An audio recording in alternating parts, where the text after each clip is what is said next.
Hi, welcome back to my channel. This is Paulette, your notary queen. Thank you so much for always coming back to watch my videos. But today we are going to just discuss and talk about, some of the things that not many people talk about. So we're going to talk about what do you do when a signer is late for a signing. You know that they can be late too, right? A lot of times the signers are the ones who choose the venue, and they typically choose somewhere that's convenient to them and more appropriate for them. But a lot of times they don't want you coming to their homes, and they will choose a restaurant, they will choose somewhere convenient for them. So of course they can be late too. So what do you do when the signer is late? All right, so that's what we're going to talk about today. Once again, my name is Paulette. I am your seamless notary. I'm your notary queen, where I teach you all you need to know about how to become the best loan signing agent. And today we are going to talk about what do you do when the signer is late.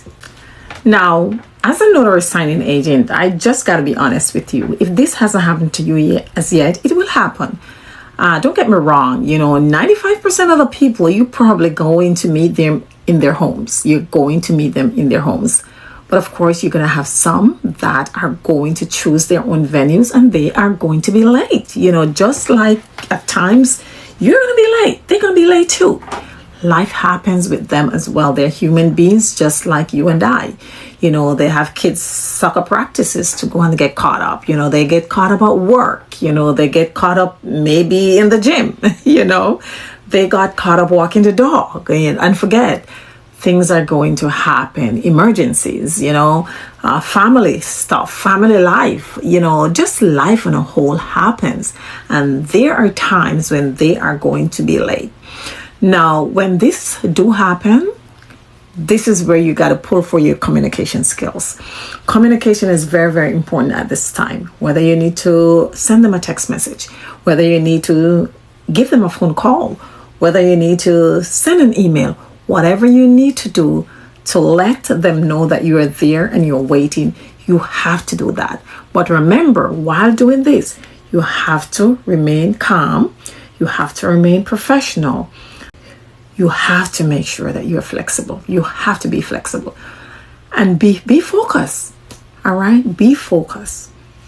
Now, even though I said to call them, to text them or email them, you're not going to do that right on the scheduled time. You're not going to do that exactly 4 o'clock or exactly 3 o'clock.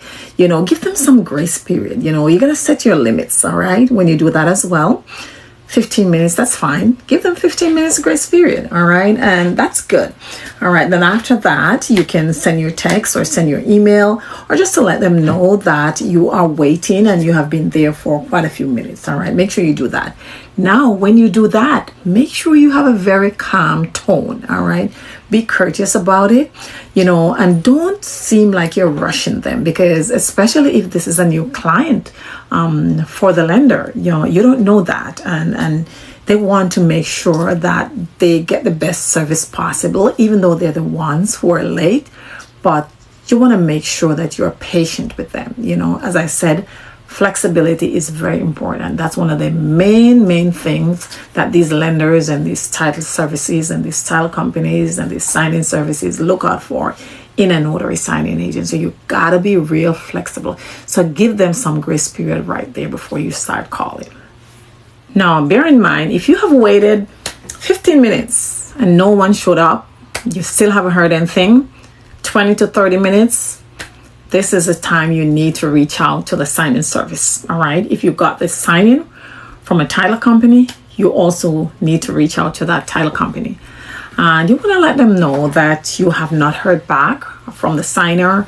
You have texted, you have emailed, you have also called, and you have not gotten a response. All right. So this is a time you need to make sure that you reach out.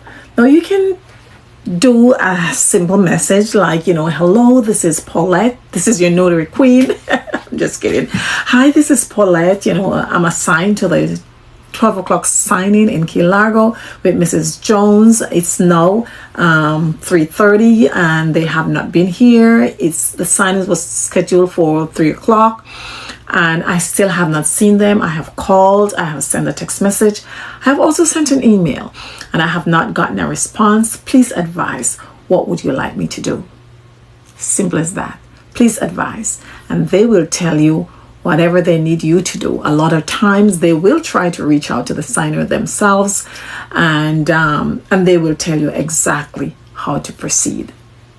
Now, it's also important to make sure you document everything. Document everything in your journal. What time you got there, what time you call or email the signer, what time you call the signing service, who you spoke with. Make sure all of these things are documented in your journal.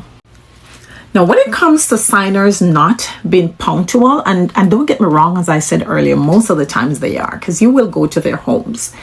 But the few that you have that will not be punctual, when it comes to me, I try to exercise a lot of professionalism, and I would advise you to do the same. Be flexible, as I've been saying in this video, but you have to set boundaries. You must set boundaries. I, for one, I will wait anywhere from 30 to 45 minutes. I will. However, if I haven't heard anything back from the signer, if I got no update from the lender, the title company, signing services, I haven't gotten any update, I'm leaving. You know, especially if you're juggling multiple signings in a day. This one signing can throw off all your other signings, and this becomes a domino effect. So you have to set boundaries, all right? So make sure you call your signing services and politely tell them that you are going to leave, because that's exactly what I will do.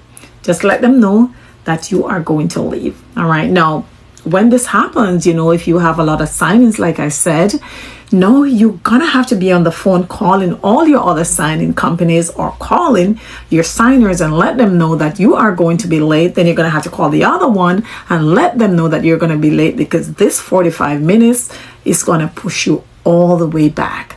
And as I said, that becomes a domino effect. Time is money. Time is money, and you want to make sure you set boundaries.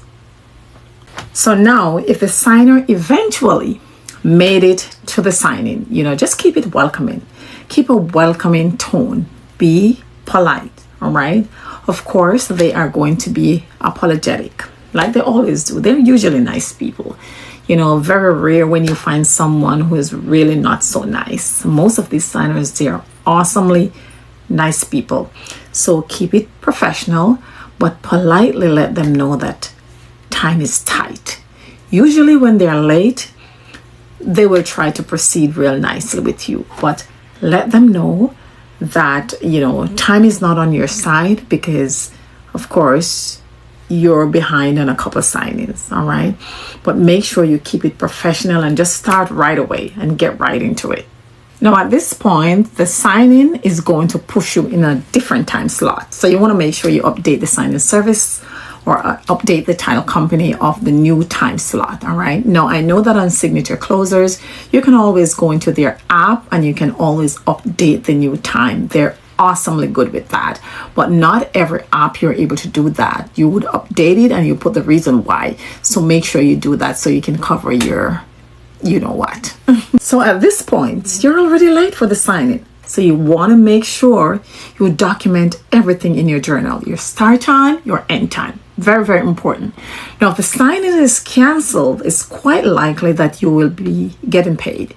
Usually, I know signature closers, they will give you like half of the fee, whatever the fee was. They will give you half of that. Most of the other signing services, they will also pay you as well for a trip fee and a print fee. So it's quite likely that you will still get paid, not the full fee, but of course you'll be getting something. All right, so make sure you journalize everything.